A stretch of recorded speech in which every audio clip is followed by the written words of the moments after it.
guys. Oh, hold on. I got to go live on Instagram too, because I do that now. Double platforms. Okay. Happy live from my closet Monday. I didn't get to put my lipstick on. Not that that helps the situation because the bag's under my eyes. I just looked and I'm not even going to apologize for it. They are what they are. It's called motherhood. All right.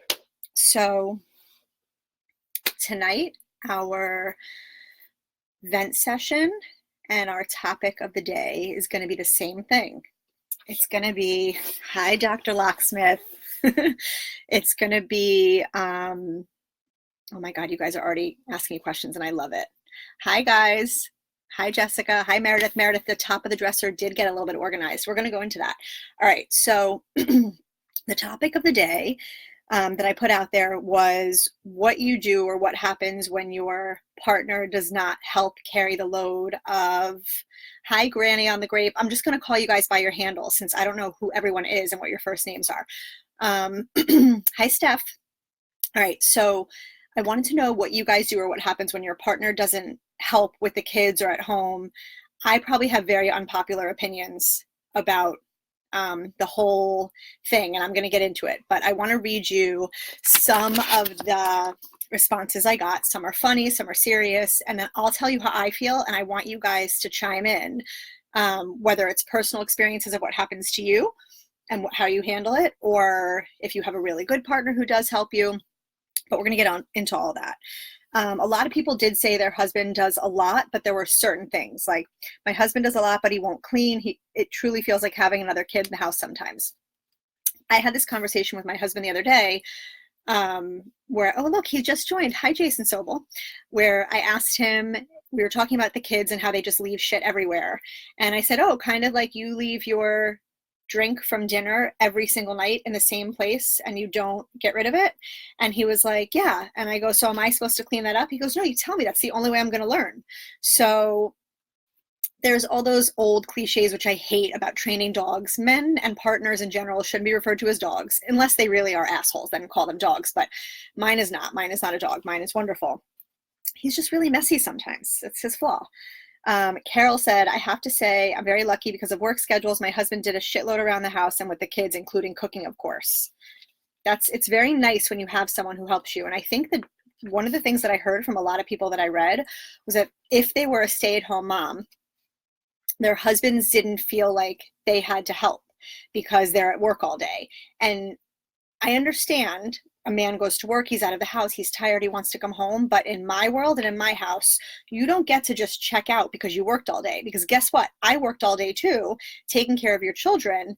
And it's crazy town here. Like sometimes I have been a working mom. I have been working out in demanding jobs before I had my baby and I just had my first child. I worked very, very busy jobs in offices. I traveled a lot. So I've been on both sides. I'm going to tell you right now that working, in my opinion, working is easier than being home with your kids. Hands down. Not that I would ever want to be in an office. I like working for myself and having my own schedule and being able to go to my kids' school. I'm very lucky that my husband is on board with that plan. But it is much harder to work out of the home. But when I hear men say, oh, I worked hard all day, it's your job to take care of the kids, I want to, like, they deserve a dick punch. Sorry, but they do. Jessica, we just had this happen tonight. I left and went to the gym, right, to get your aggression out. Okay. My husband does a lot in the kitchen and with the kids, so I can't complain too much. He's absolutely no help when it comes to the mental load, as I've heard it called. I'm the boss and he's just an employee. It's my job to remember, organize, decide, and structure our entire life. He doesn't realize how exhausting that is and how nice it would be to share some of the responsibility. See, I feel that. I get it, but I actually will take all of that if you help me with the physical stuff. That part I'm okay with as long as you pitch in and tell me where you want to order dinner from or what you want for dinner. That I'm okay with. But I really, like, when he gets home from work, as much as I know that he'd love to sit on the couch and do nothing, I have been home with my children and working and doing stuff all day, running errands, and I'm like twitching, going like this. And I want him to just take the kids off of my hands so that they're not climbing up my body. That to me is like, if you can't do that, then you should not have babies, because it takes two. No, it doesn't take two. I did it by myself as a single mom too when I got divorced from my first husband. But if you are lucky enough to have another set of hands to help you, and that's what you choose to do, whether you choose not to be a single mom, whatever your circumstances are, if you have another person there who's not helping at all, that's like dead weight. It's like, what's the point? What's the point of having a partner if the partner doesn't help? I'm probably pissing a lot of people off right now, but I decided after like the last few weeks with the trolls that I've had, specifically on Instagram, I don't really care anymore. Because if you don't have to agree with me, but if you're going to get like ragey and loud and crazy and just not hear each other out, then you're not my people, and that's okay. I've come to peace with that. Someone said, my husband's the breadwinner, but at home he does grass and garbage. He's good with the kids and they adore him, so I'm lucky for that. And that's the thing too. You have to be honest about what your expectations are. And I see a comment about that. This is from Instagram. Your communication has to be good before the kid is born, because it's going to be trash, at least while you adjust, but less shitty if you communicate well already. That is hands down the honest truth. And that's one thing that when Jason and I met, we both had come out of divorces. I had a child, he had none. And we had a lot of conversations about what life would look like with kids. And I think having coming out of a marriage where I wasn't always 100% open with my feelings and how I felt, I was completely just like balls to the wall, uncensored. And I said, I'm not having a baby. God willing, I can even have one. I'm not having another baby unless it's going to be all hands on deck. This has to be an all hands on deck kind of house, because it's hard. Motherhood is hard. It's exhausting. Kids take a lot out of you. And as much as there are certain ways where I like some of the traditional roles, everyone needs help or you will lose your mind. Also, manage the expectations. If there's a mosquito in my closet, if yours are crazy high, that can be too much pressure. Stay level and be practical. Therapy helps too. Yes, therapy is awesome. But yeah, I think with relationships in general, but especially before you have children, it's stupid to not have those conversations before you have kids about what your expectations are, just so that you can get on the same page and make sure that you are aligned. Because you're right, the right time, 2010, when the baby comes, your life turns into a shit show, and that is not the time where it's conducive to have those conversations of who wants to do what. It's just not. So you have to talk about those things and communicate before you get married, before you have babies, all that stuff. It's definitely a bonus. That's why I don't like to sound like my husband is useless. He does do stuff. It's just the big picture stuff he doesn't help with. And since we both work, it's like having two full-time jobs. My husband works 11-hour days, Monday through Friday, and 6-hour days on Saturday. So there are not many more hours in the day for him to do more. But he tries to make the most of Saturday evenings. He also does Sunday mornings so I can sleep in. However, I'm the stay-at-home mom and I homeschool the kids. I'm solely responsible for cleaning, cooking, laundry, schooling the kids while he gets more of the fun stuff. So I do all the cooking except for once in a while. Jason will, on a weekend, will cook something delicious, and he's a great cook. It's just it's too late when he gets home to first start cooking. And I do all the grocery shopping. I do all the laundry. I do all the household stuff. All I want is help with the kids, and just don't be a douche and leave something on the floor if you see it there. I'm not asking you to start pulling out the vacuum at 8 o'clock and start vacuuming, but he's really good about, and it's because of communication, about doing those things. And if you can't get mad at someone if you're not honest with them. You cannot get mad about what they're doing or not doing if you are not honest about what you expect them to do. Tori says, Superwoman. I don't know that I'm Superwoman. I just like a clean house. And some people don't care as much. My mother is her house is like a, not a shrine, but what's the word where it's clinical. It is so clean. There's no throw pillows. I was raised by a very type A mother. And so I am definitely not as type A as she is in terms of where everything is organized. My house is very lived in. I have 2 young children, but it's a lot. It's a lot. You guys know, if you have small children, what happens? They play with their toys. You clean everything up. You put the blocks away. And then guess what happens 5 seconds later? They throw them all over the floor. So it's never ending.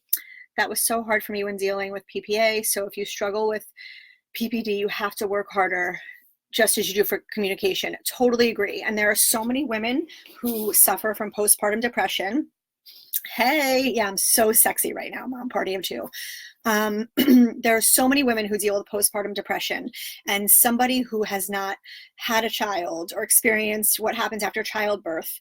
I fortunately did not suffer from it, but you do after you have the baby. I think there's that moment where you are really, really emotional. You have hormones going through your body, and you don't know how long it's going to last. And you do say, okay, is this normal? Is this the baby blues, or is this PPD? What do I need to do? But you do have to have communication with your partner so that they know what you need from them, and vice versa. That is, you guys, I'm really good at getting married. I've done it twice. So, and this time is like, we're killing it. So you have to communicate. It all comes down to communication. I had PPD with both. Worst feeling ever, hands down. Yeah, my heart breaks when I hear those stories. And and this is one of the reasons, not because of PPD, because I didn't experience it, but I've experienced miscarriage. I've experienced divorce. We all have shit. We all go through things in our life. And for all the ugliness in social media and the things that go on, it's moments where I can do this with you guys and have a forum like this where we can be supportive of each other, laugh about motherhood, have some levity, because motherhood is heavy. It's a heavy load in every possible way. And we need to support each other instead of being assholes. Okay, hold on. I like this one. We both made the kids, so we were both responsible to love and care for them, and that included diapers and illness. Teamwork, so both know how to do stuff. One gets too overwhelmed. I would not put up with it otherwise. I have to take care of them most of the time during the week for drop-off and pickup, so on the weekends when he's home, he mainly cares for them. He does outside chores, his laundry, and makes pickups, meals, and groceries. I do other laundry, inside chores, bills, errands. He helps with cleaning if needed. We both work. And so that's really important to know too. You have to decide what makes sense for you to split that load. And everyone does it differently. Some people pay certain bills. Some people do some of the errands.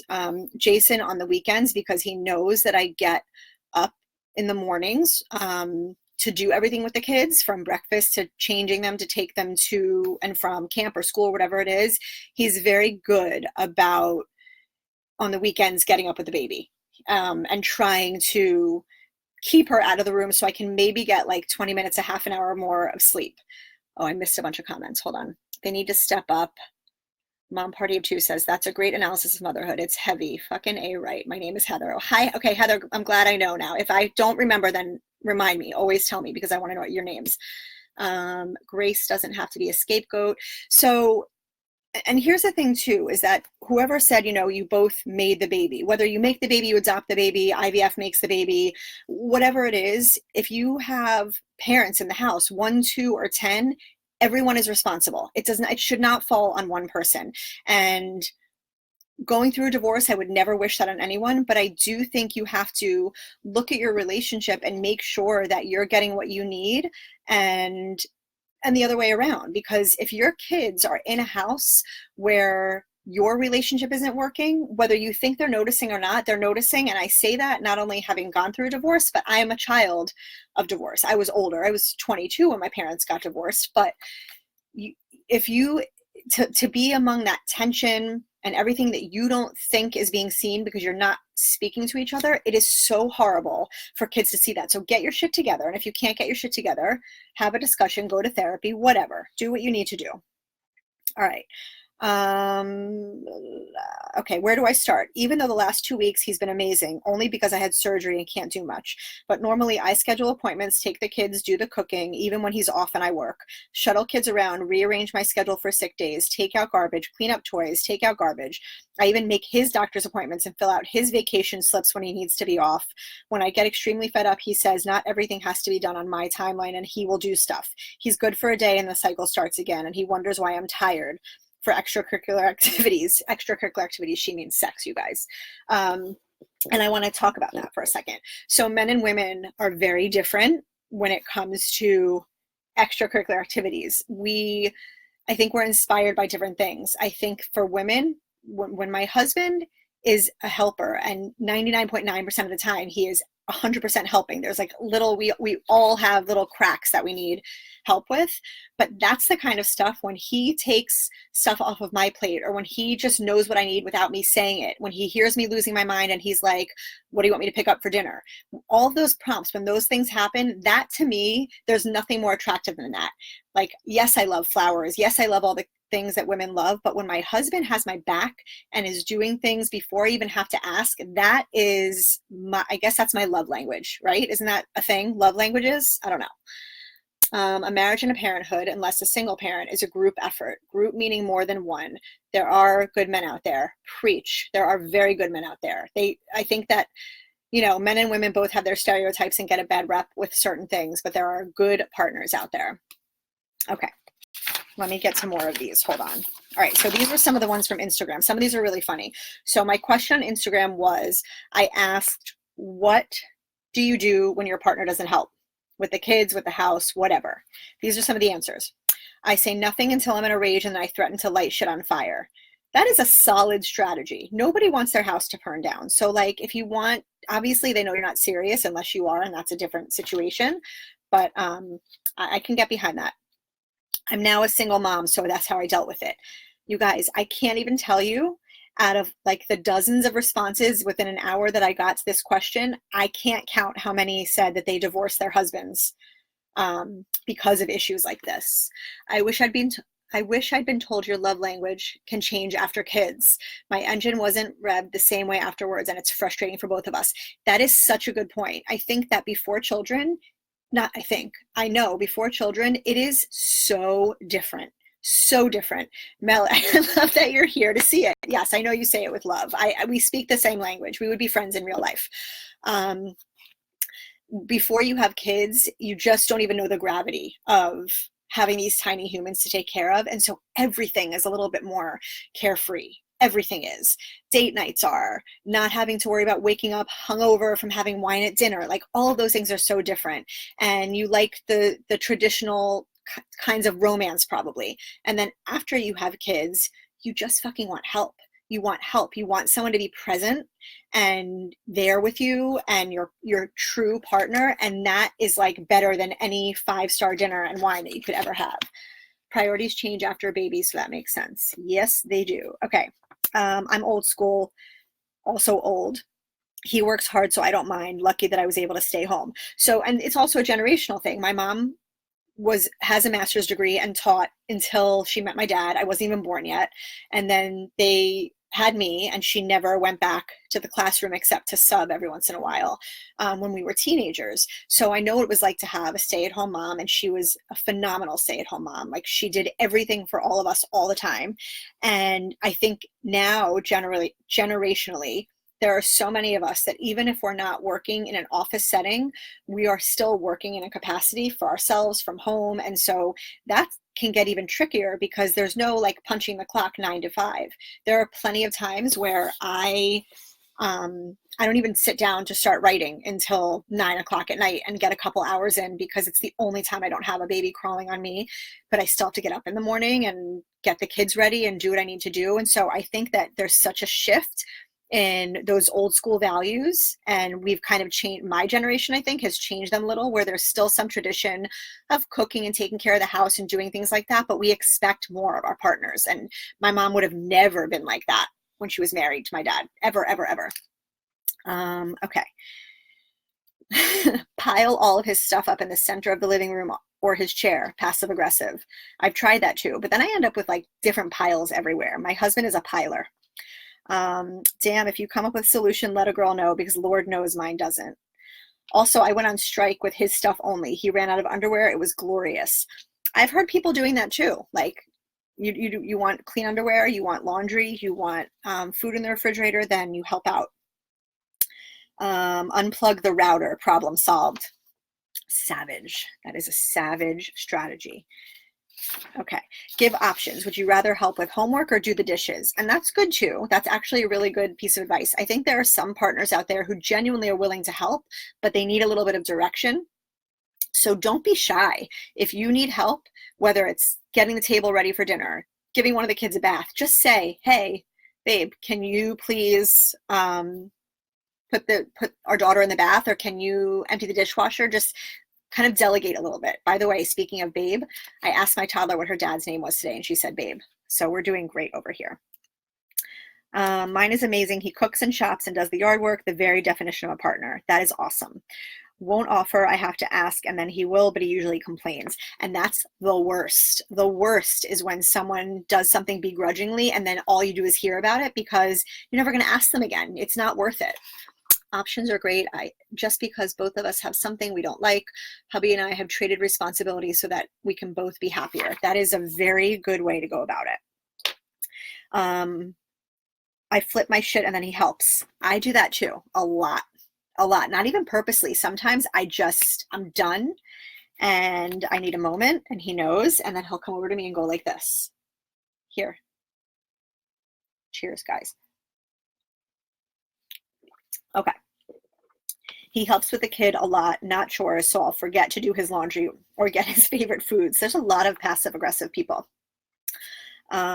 Make an elaborate show of unloading my new shovel and several bags of lime. That's from my girl, Dip Girl.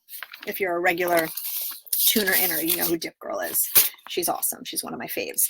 So it seems like we're kind of split down the middle, and there are some people who have incredible partners and some who don't. And those of you who don't, I don't want to like start shit, but speak up. Just speak up. Get shit done. It doesn't have to be like that. My daughter does the same. We only call each other babe. And if one calls the other, she will look for them. Yeah, I know. It's hilarious. She said that my name is mommy and his name is babe. So that's my shtick on partners and the vent session. Hi, Dip Girl. All right. So I want to talk about what I'm loving. Oh God, I left it out there. I didn't. Okay. They're tagged here. I tried for the first time, I'm late to the game, I tried CBD oil. If you guys have tried it, chime in. Oh, hold on. Don't be okay with the status quo. If one of you is physically or mentally suffering, ladies, seriously, he will load and start the dishwasher like it's a huge deal and then leave me a post-it on top that says clean. All right, so let's talk about CBD oil. I tried it for the first time. I'm fully going to admit I was skeptical. I'm like, what is this really going to do? What is it going to do? But I want to tell you something. I just told you how there are times where I reach my limit and I'm like twitching by the time my husband gets home. And it's always around the certain times of day. It's, that witching hour. And for everyone, it's different. But basically here from about 5:30, 6 o'clock on, it is a shit show. It's their meltdowns for no reason. My older one, I have to ask her 50 times to take a shower and she's on her phone and not listen. It is a shit show of epic proportions. So I know that CBD oil helps with a lot of stuff, pains and aches, anxiety, stress, all that. So I'm like, I'm going to try it. You guys, I tried it. I am here for it. I'm into it, but I tried it specifically. I can't tag on a live Instagram, but it's Rose Botanicals on Instagram if you want to check them out. And they're tagged here on Facebook. It is, I just drop it under my tongue. You can put it in coffee, you can put it in drinks, but I just put it right in there because there's no taste. And if you guys want to try it from that specific brand, I have a discount code for you. It's tagged on Facebook. It's in the captions, and it's WHINE, all capitals, and you will get, I think it's a 10% discount. But I know they make stuff for pets too. I had, my best friend was asking them because her dog is like a lunatic when it thunders and rains. And she had him on all kinds of medication. It wasn't working. And she is going to try the CBD oil because many people have said that it changed their animals' lives. What is it with the 5 p.m. witching hour? CBD helps my anxiety in addition to my meds. I actually started sleeping better and now my anxiety is lowered so much. I'm telling you, you guys, I know I sound like a snake oil salesman about this, but you should be able to, my feed is not filled with ads. I'm very picky and choosy about the companies that I work with, and I have used every single thing that I ever share here. There's nothing that I post that I don't use myself, and there's actually been moments where I have gotten stuff sent to me to try for review, and I will send it back and I won't work with them because I won't share it. I tried it for a month and it didn't work for me. I have generalized anxiety disorder and was hopeful. I wonder though if it's the dosage. I know there's different dosages because I didn't realize that. I thought it was kind of all the same. And the thing too with the one that I'm talking about, it's organic and GMO free and all the things, no gluten, vegan, all that kind of stuff. And so I think there is a difference, and someone correct me if I'm wrong, but I'm pretty sure there's a difference in a lot of the CBD oils and what they have and how they're made. And I know the ladies who run Rose Botanicals told me that if something is not third-party tested and they're not transparent about it, then you shouldn't be using it. Someone said maybe try another brand. The person who just said it didn't work. I agree. Don't give up. Try it because it can't hurt. Girl around. Oh, wait. I'm missing, girl, around the world, CBD oil has been used in medicine. It's just us idiotic Americans. I don't even get me started on that. I know. Dip girl, I have to have a hysterectomy at the end of this month. Can anyone tell me if it's helped with menopause? If anyone has any answers to that, chime in. Your dosage may need to be changed. There's also different types. Plus, you usually have to go a bit longer than a month, just like with medication. So I've heard that too, that it's one of those things that builds. But I've been using it every day, just a few drops, a little bit, and it definitely 100% makes a difference in my demeanor, in my mood, in my anxiety. I don't suffer from anxiety in the sense that I'm on meds, but I have kids. I'm fucking anxious, you guys, every day. I don't use that brand because I have a script, but still. Okay. I didn't even know there were scripts for that. I thought it was all over the counter by now. I didn't know that. Anyway, so I just wanted to share that with you because I like to tell you guys the things that I'm into and that I love. And so that's it. Thank you guys for joining me tonight. Me and my dark circles under my eyes. Aren't they perfectly beautiful? I hope you guys have a great rest of your Monday. I agree with the need for loading it in the system. Yeah, that seems to be the common opinion. The other thing we're not going to talk about tonight, but somebody remind me next week. I bought an air fryer and it is life. I'm a believer. We need to discuss it in full detail.